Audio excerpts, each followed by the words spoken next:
What's up, NFL fans? It's NFL Nate back again. Today, we have another mock draft 5.0, but this time, we're going to be doing it with trades outside the draft. So players not just from college are going to be traded, which is going to give other teams draft picks. So tons of cool stuff. So hit that subscribe button if you want to stay for tons of off-season coverage. Hit that notification bell so you don't miss anything. I've got tons of new draft, free agency, and all trades covered, so stay tuned for that, and let's jump right into it. First, we're looking at round 1, picks 1 through 8. Jacksonville Jaguars, Trevor Lawrence. The video I did 2 days ago, I even explained how Trevor Lawrence is pretty much already a Jacksonville Jaguar, and I feel like he's already on the team because it's kind of like Joe Burrow last year. He's just the clear number 1 best talent, so Jags take Trevor Lawrence.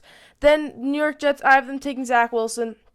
I think he's just such a good player on the field. I think the New York Jets can't pass up on the talent. I think sticking with Sam Darnold is a mistake, and they should take the talent of Zach Wilson. Then number 3, I have Penei Sewell again for the Dolphins.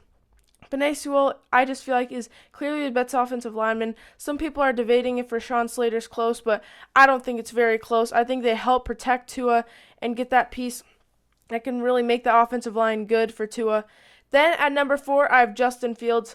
Last time I had the Falcons not taking Justin Fields and taking Micah Parsons, but the more I think about it, Arthur Smith probably wants that quarterback for the future. They're not going to be picking here soon. I think they start Matt Ryan, but they pick up Justin Fields to develop. Then at number 5, the Cincinnati Bengals. Penei Sewell's gone. They could go Rashawn Slater. He's very talented. But I think they reunite Joe Burrow and Jamar Chase, which would be a deadly duo to go along with T. Higgins. That would just be absolutely awesome for the Cincinnati Bengals. That wide receiving core would be amazing. So I think the Cincinnati Bengals get Jamar Chase. Then I have the Philadelphia Eagles taking the Heisman winner, DeVonta Smith. And then DeVonta Smith, second wide receiver off the board. The Philadelphia Eagles really need to get better at wide receiver, and if Jaylen Hurts or Carson Wentz is starting, they need a better wide receiver core. They just need talent on that offense. Then number 7, I had a third straight wide receiver going. I have the Detroit Lions picking up Jaylen Waddle out of Alabama. I really like him. He's pretty much like Tyreek Hill. He's super fast and speedy, and that's what you need in today's NFL. With Kenny Golladay maybe moving on from the Lions, I think the Lions pick up Jaylen Waddle, and he's a very good piece for Jared Goff. Then you guys have probably all been wondering, why in the world are the Houston Texans at number 8 right now? They don't have any first rounders, but there's a trade. The trade I have is the Panthers get Deshaun Watson, and they gave the Texans a ton of picks. The 8th overall, the 2022 and 2023 first rounders and second rounders, and Teddy Bridgewater. This is just a ridiculous deal. I think it's worth it for the Carolina Panthers, though. If they got someone like Deshaun Watson, that can absolutely transform their offense into something that can win them their division. And I think it's worth all these picks. On the Houston Texans side, you give one of the best players in the league, which is really tough. Right now, it seems like they don't want to trade him. But I do think if they get an offer this good, they'll probably, at the 8th, then they'll probably accept it. Then I think at the 8th overall pick, they'll take Micah Parsons, knowing that they're probably not going to be so good next year, and they can pick up a quarterback next year when they have a very high draft pick. I think, like Spencer Rattler, I think this year they pick up a leader for their defense because that defense was so bad. They pick up Micah Parsons, the first defensive player off the board. And so they start to rebuild that defense, but they have tons of picks in the future years, so they slowly start to rebuild this team. Next, we're looking at picks 9 through 16. For the Denver Broncos, I'm taking Patrick Surtain.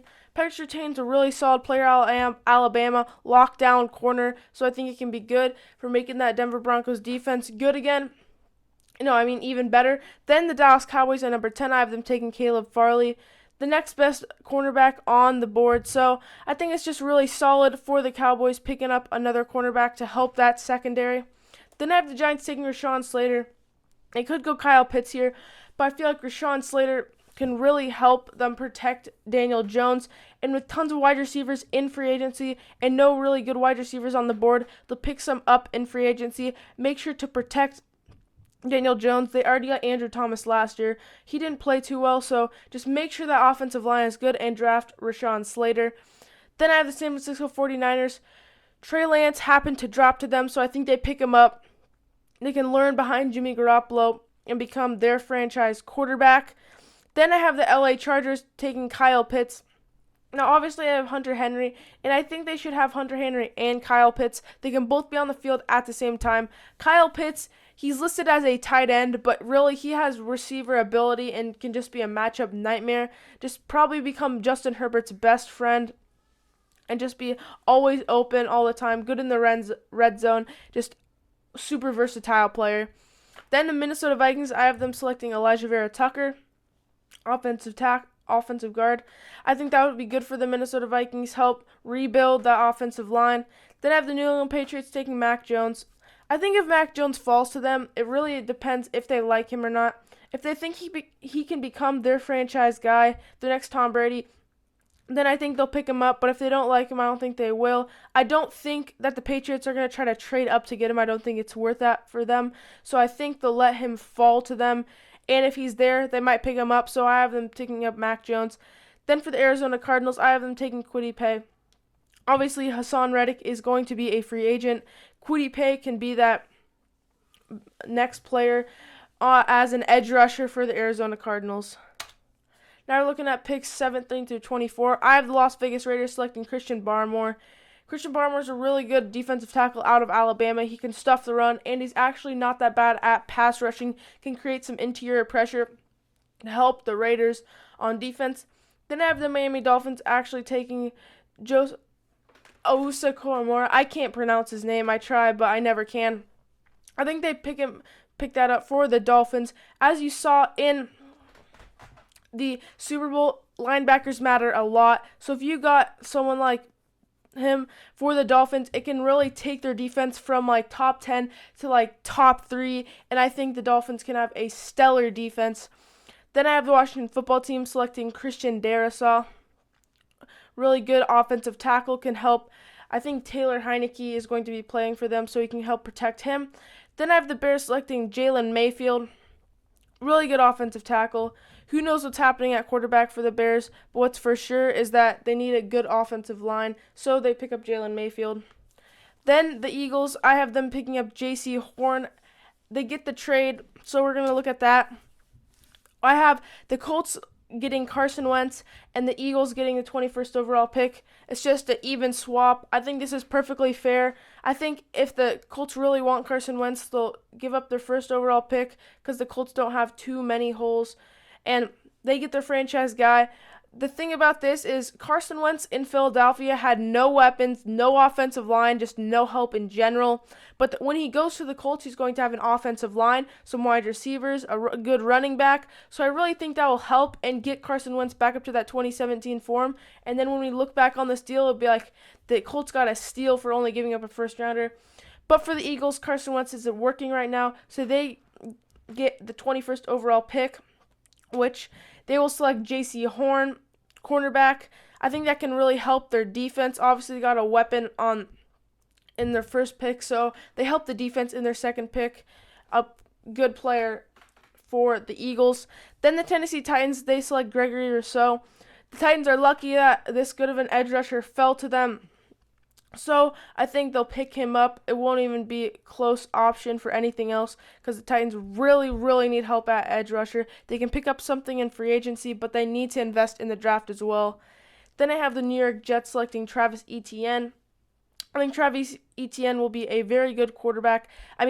Running back to pair with Zach Wilson. This duo, if they can get them both in the first round just like this, I think it would be perfect. Can make that offense super, super good and what the Jets want them to be going forward. Then I have the Pittsburgh Steelers getting big boy Samuel Cosmi. He's 6'6", can just be a really good offensive tackle for the Steelers. Can protect Ben Roethlisberger. Then, the final 8 picks, I have the Jacksonville Jaguars selecting Alex Leatherwood. Alex Leatherwood's a really good player out of Alabama, can help protect Trevor Lawrence. I think this pick at number 25, there's tons of offensive line depth, so I think they got to go offensive line, so they go Alex Leatherwood. Then I have the Cleveland Browns selecting Jaylen Phillips. I think that can really be good across from Myles Garrett. That would just be a ridiculous combo and can make this Cleveland Browns pass rush very, very good. Then I have the Baltimore Ravens taking Rashad Bateman, wide receiver out of Minnesota. I think that would really help Lamar Jackson get a second wide receiver across from Hollywood Brown and would boost that Ravens offense. Then I have the New Orleans Saints selecting Nick Bolton, linebacker. I think Demario Davis, we don't know how much longer he's going to be there, especially with all the super low cap that they have. So I think he can learn behind Demario Davis and keep that Saints defense good. Then I have the Packers selecting Tevin Jenkins. A wide receiver is possible here, but I think they get that offensive tackle because you never know when Jordan Love is going to step in. And so I think that they need to protect their quarterback. Then at number 30, I have a little bit of a mix-up. I have the Buffalo Bills selecting Najee Harris. I think this is going to be really good for the Bills. They obviously have Zach Moss, but I think they can have Zach Moss, Najee Harris, and Devin Singletary. Kind of do what the Ravens did when they drafted that one guy out of Ohio State. I can't remember his name. But they have 3 running backs. They all battle, and they can share it. I don't think they really want a single back for the Bills, a featured back. But Najee Harris can eventually become that. So I think a really good pickup for the Bills. Then I have the Chiefs selecting Kadarius Toney. They might want to pick up offensive line. Of course, you saw what happened in the Super Bowl, but I think they can get some people healthy and fix it. But Kadarius Toney just seems like too good of a weapon for Andy Reid to pass up. Because if they had Kadarius Toney, Tyreek Hill, Travis Kelce, that just seems way too good. So they pick up Kadarius Toney, another weapon for Patrick Mahomes. And then Tampa Bay Buccaneers, I have them selecting Joseph Asai, outside linebacker. With Shaq Barrett and Levante David possibly leaving, I think Joseph Asai can fill one or two of those positions and be really good for the Tampa Bay Bucs. Thank you guys for watching. If you enjoyed, please leave a like and subscribe. I'm doing mock drafts every Friday, so come back every Friday to see them. And watch my last video right there, and I'll see you guys all in the next one. See ya!